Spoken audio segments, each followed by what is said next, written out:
এক হাত নিয়ে অনিশ্চিত ভবিষ্যতের চিন্তায় যখন আশঙ্কাগ্রস্ত তখন একটি কৃত্রিম হাত কিছুটা হলেও স্বস্তি এনে দিয়েছে। তারা অক্লান্ত পরিশ্রম করে আমাদেরকে যে হাতটা উপহার দিল তাদের কাছে সত্যিই আমরা কৃতজ্ঞ।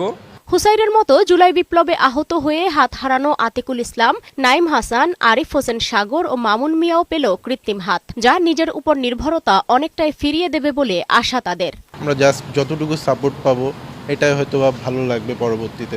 একাতে তো কোনো কাজ করা যায় না, খাওয়া দাওয়া কিছু তো করা যায় না, একটা কাজ করব সেটাও করতে পারি না। একবার না থাকার চেয়ে থাকা জিনিসটা ভালো, আর আমি মনে করি যেটা মোটামুটি কার্যকরী দিবে আর কি।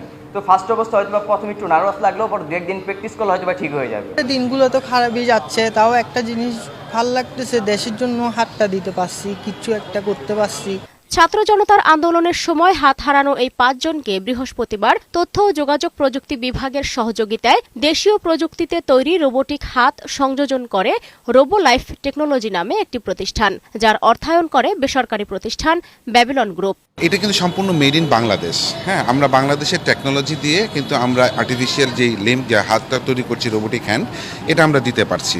ভালো লাগছে যে আসলে সম্পূর্ণ দেশীয় প্রযুক্তিতে আমাদের দেশের মানুষকে আমরা সেবা দিতে পারছি। এটা কিন্তু দুইটা ওয়েতে চালানো যায়, একটা কিন্তু ব্রেন কন্ট্রোল আর একটা হল গিয়ে ম্যানুয়াল কন্ট্রোল। ব্রেন কন্ট্রোল হল গিয়ে যাদের এলবোর নিচ থেকে হাত থাকবে না, ফর এক্সাম্পল আমার এটা হাত, এলবোর নিচ থেকে যদি হাতটা না থাকে তাহলে কিন্তু ওনারা ব্রেন কন্ট্রোল ইউজ করতে পারবে।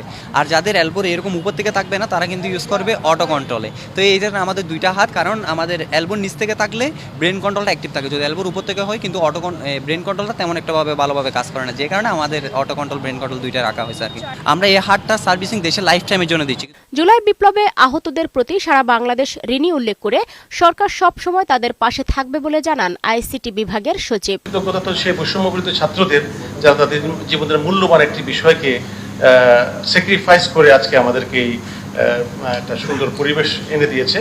তো তাদের পাশে আমরা আছি, তোমরা এগিয়ে যাও। আমাদের আগামী যে ভূমিকাগুলো থাকবে, আগামী যে উদ্যোগগুলো থাকবে, এই উদ্যোগগুলোতে সরকার তোমাদের সবসময় আছে। এই কথাটি অন্ততপক্ষে আমি এই চেয়ারে বসে তোমাদেরকে বলতে পারি।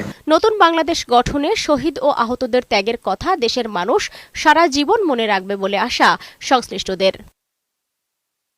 সালমা জাহান মুক্তা, বৈশাখী সংবাদ, ঢাকা।